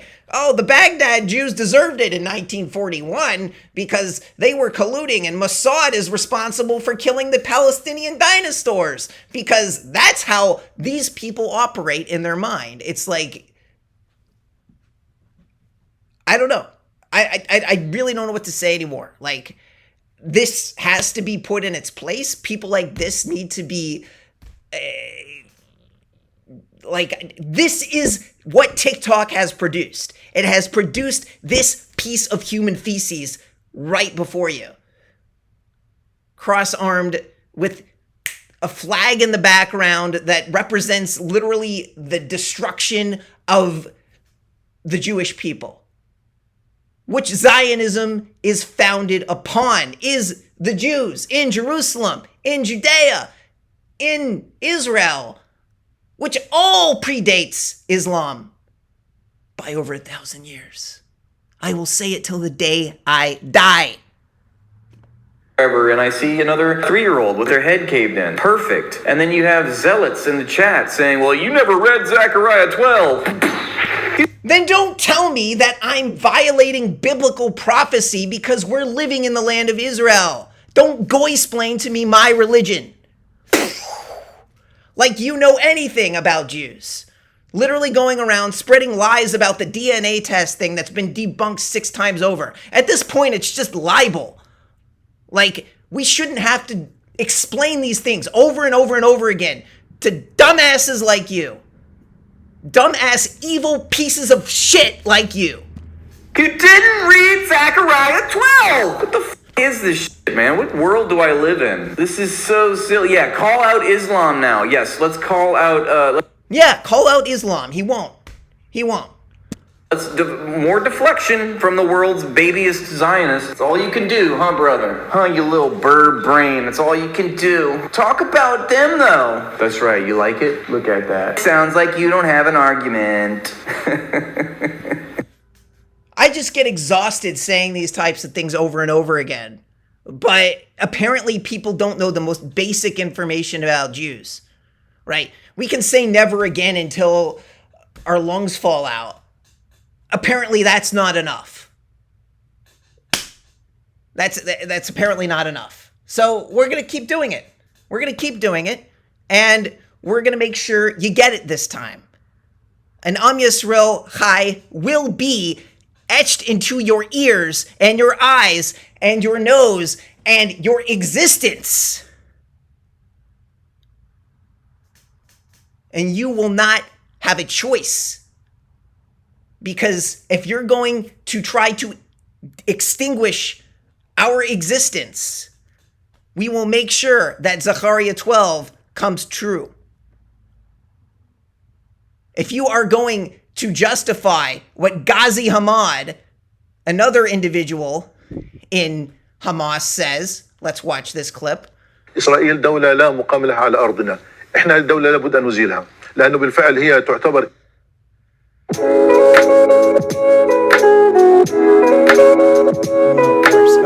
كارثة أمنية وعسكرية وسياسية للأمة العربية والإسلامية يجب أن تنتهي.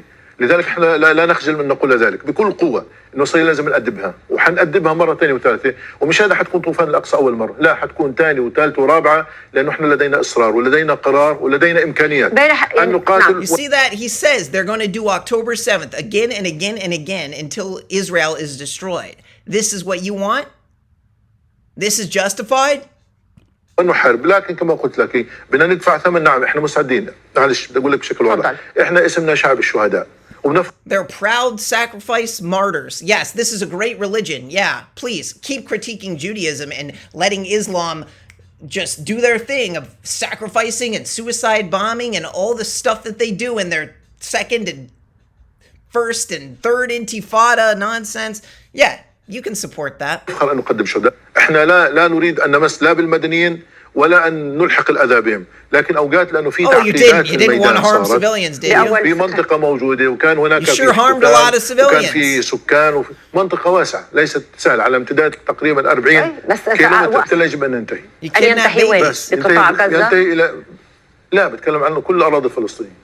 كل الأراضي الفلسطينية يعني زوال إسرائيل؟ طبعا. وجود إسرائيل غير منطقي. The existence of Israel is illogical. You have to get rid of it. كل هذه الآلام والعذابات والدموع والدماء هي إسرائيل مش إحنا ضحية الاحتلال نقطة وآخر السطر. لذلك ما حدا يلومنا إحنا شو اللي بنعمله. في 7 أكتوبر في 10 أكتوبر في مليون أكتوبر إحنا اللي بنعمله مبرر. It is justified. He says all of it is justified. All of the baby killing, all of the, literally the instigation of all of this, right? Because 1948. No, I mean, if you're going to assume that Jews deserve every single expulsion and every single time that we in history were in a Muslim country or a European country and it was all our fault, yeah, you're going to be put in your place, you're going to be exposed for your falsehood, and you're going to be literally ridiculed by any sound, logical, and person with a heart that recognizes that Jews deserve the ability to live and not have some sort of subservience to other people. And if we live in a world of equality, if you care so much about the equality of other people and you claim you have such a heart, then you'll allow a country to exist that is literally the size of New Jersey that pre-existed Islam by over 1,000 years. I am going to say this until your ears have no choice but to comprehend the information. What a joke. And it's ruined the world's ability to have empathy. We are forced every day to see this and expected us to say, yeah, what do we do? I mean, are you serious? How many outraged fathers holding up their dead infant son or daughter crying, how many families have been slaughtered? We know that the Zionists have been doing this even before the Israeli state was created in the 40s. They were doing the same shit. We got pictures from the 40s of maimed babies. I love the projection. So once again, it's always the Israelis and the babies, Israelis and the babies. It's literally, you have Jews who have lived under, I'm not saying that Jews are 100% invulnerable to any sort of critique. What I'm saying is that the double standards are you don't want Jews to exist. You don't want Jews to have any sort of autonomy anywhere, anyhow. You just want us to live as Dhimmi Apartheid Sharia citizens in the rest of the Middle East. We're not going to put up with it. Sorry.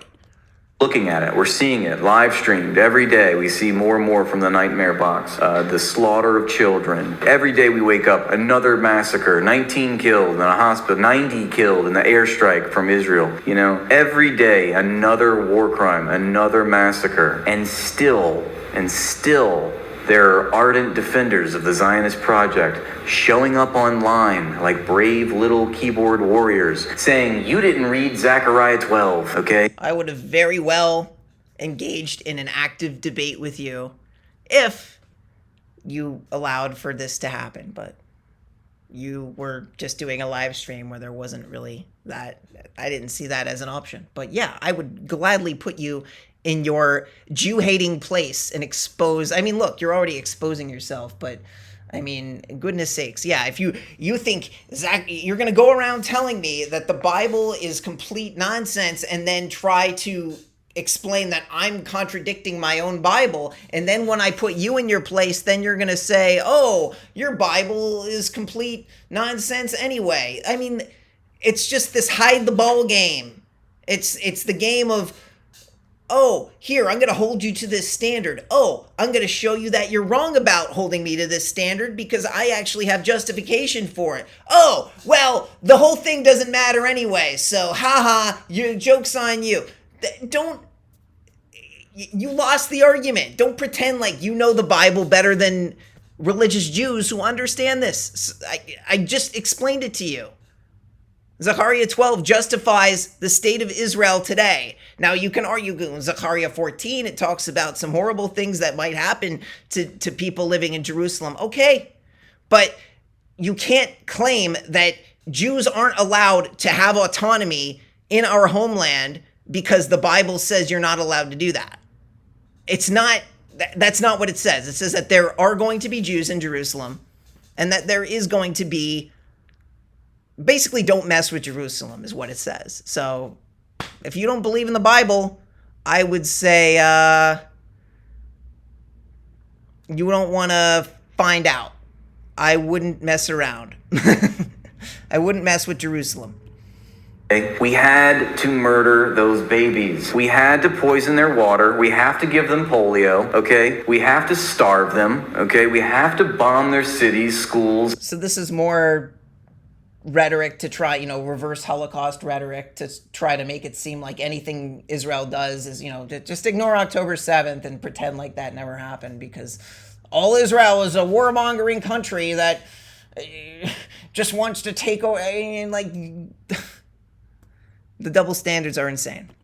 Hospitals, the healthcare infrastructure, all their flour mills, their bakeries, everything that they possibly could have to create a society. This because of Zechariah 12 and King David, Solomon, and the third, and Jerusalem Temple, Merneptah Steel.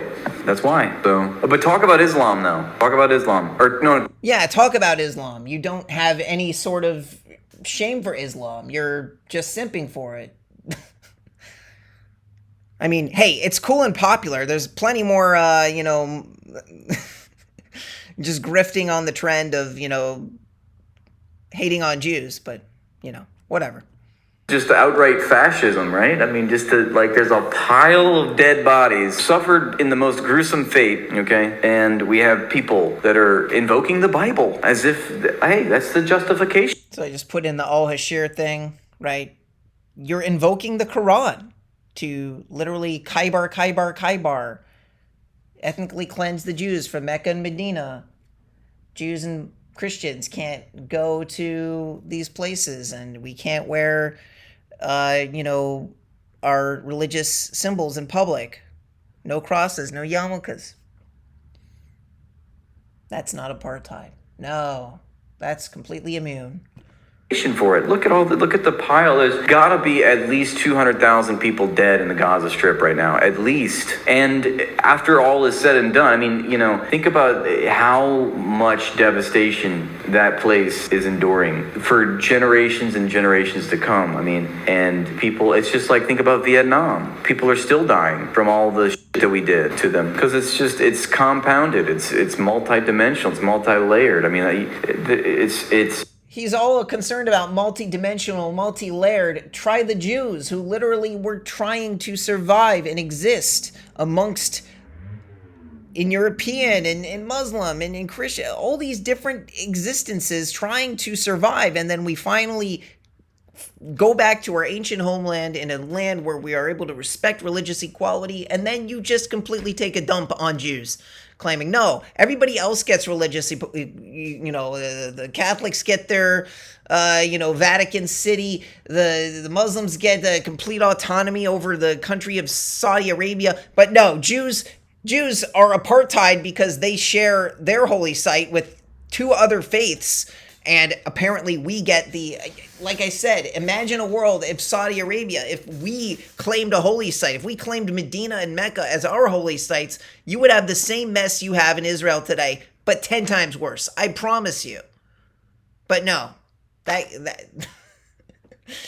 mean, Jews aren't stupid enough to copy another person's religion, right? Literally copy another religious group, right? And make their holy site the same.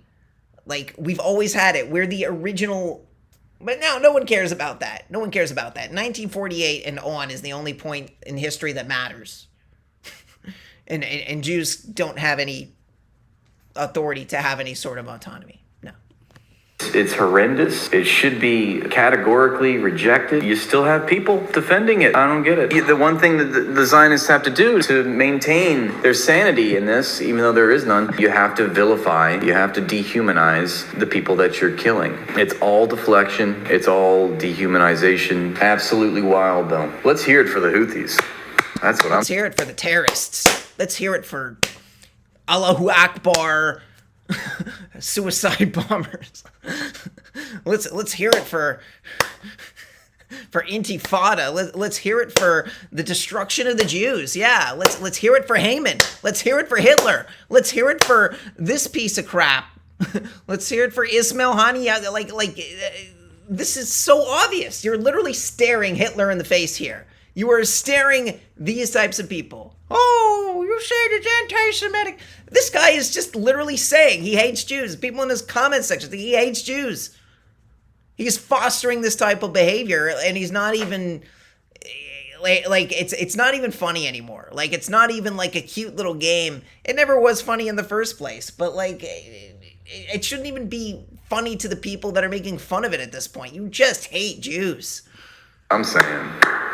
Hello, Saeed. I'm having a feeling that when Israel says it's a rogue, it's not rogue at all. It's actually pervasive. Anytime the Israeli state uses the word rogue to describe anything, whether it's about themselves or it's about the international community, I'm going to go ahead and say, I'm going to do the translation, and I'm going to say it's omnipresent and pervasive and unanimous. So for instance, when the Israeli state says, we're not committing war crimes, that is a rogue faction in the IDF, the Diaper Forces. I'm going to go ahead and say, no, that's just the Diaper Forces themselves. And that is probably strategic policy of the Israeli government itself as well. I'm just going to incriminate the entire state. And similarly, when the Israeli state says that the International Criminal Court has a rogue prosecutor or the UN is a rogue organization, I'm going to go ahead and do the translation there and realize that, no, it's just the international community, and it's all pervasive, and it's unanimous.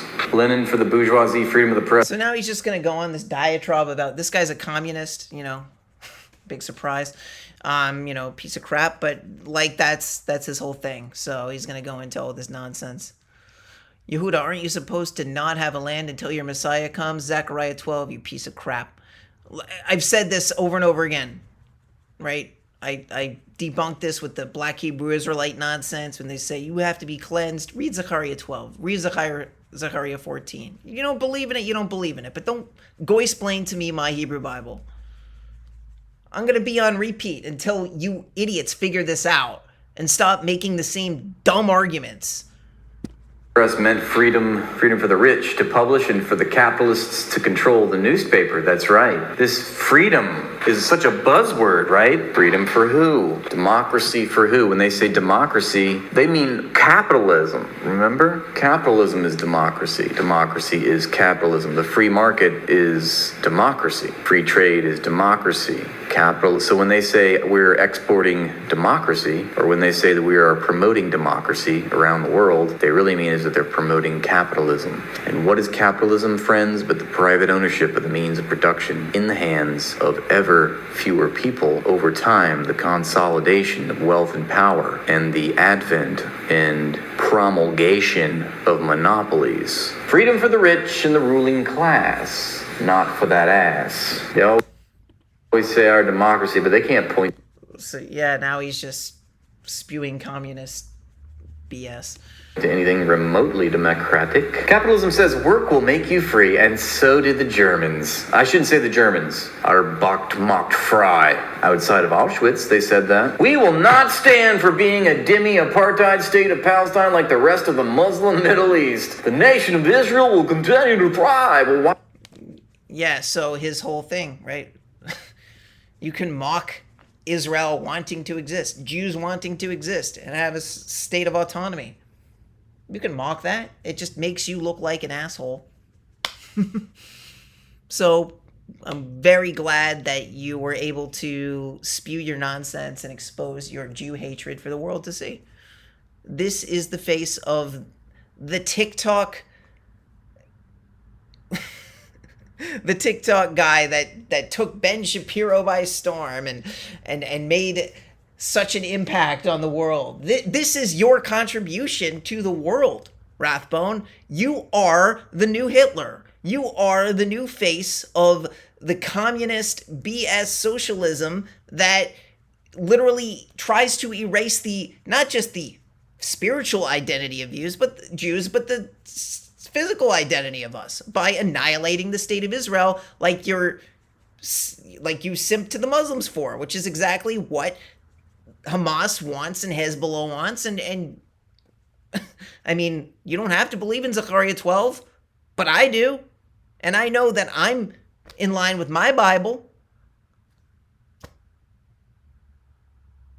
You don't have to believe in it, but free Saudi Arabia from Dhimmi Apartheid Sharia Law.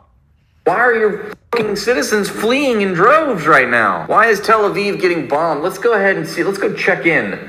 Let's go check in on our favorite apartheid state. What do you say? Y'all ready? Let's go see what's going on. Let's go pop in on Yisrael Chai. So we now have footage of this strike that the Houthis were able to carry out in Tel Aviv. If we can roll this here, a drone was able to Israeli airspace. You know what? Which the Israelis have said was the result of human error. For the promised land, that does not look so promising. Oh, let's go check in on the head of Hamas, who, since this Houthi strike on Tel Aviv, this piece of crap was annihilated and destroyed and assassinated by Israel. Or someone. I don't know, Mossad. But maybe it actually was Mossad in this case. Maybe you people who claim Mossad is responsible for the extinction of the Palestinian dinosaurs, you might actually be right. Maybe Mossad actually took out this guy. Maybe there's a certain level of plausibility there. Probably a high level. But Mossad did not... It's not responsible for you spilling coffee in your car. Sorry, you're going to have to blame yourself for that one. Mossad isn't responsible for all of the horrible things in the world that happen to you. Sorry, that's just not the way it works. We don't live in that type of fantasy world as much as you want to for some weird reason. I guess you don't have to have any sort of autonomy or responsibility under that. Anyway, I had a little... when he was after he made this video, he made another video on Netanyahu's speech in front of Congress, and or in front of the American people in Washington D.C. And I made another appearance here. Yeah, I mean that's a typical Israeli Hasbara. Yeah, I mean that's a typical Israeli Hasbara. If you don't want Israel to exist, but you support, okay, didn't we just block you? We don't care. Dude, go somewhere else. I really could give a shit less what you have to say. We've already done it. Okay? We already went there. We're out. Bye.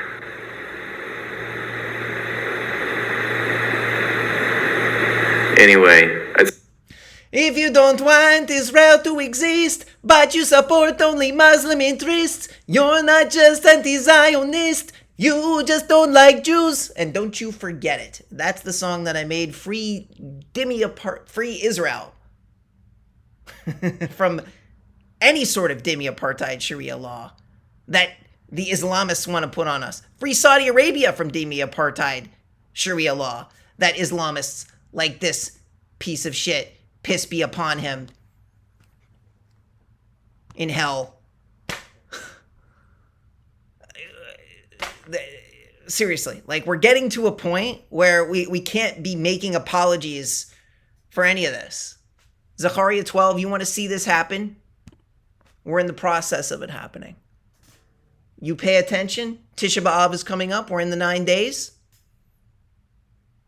Pay attention to Zechariah 12. Give it a read. It's uncanny. It fits today like a glove.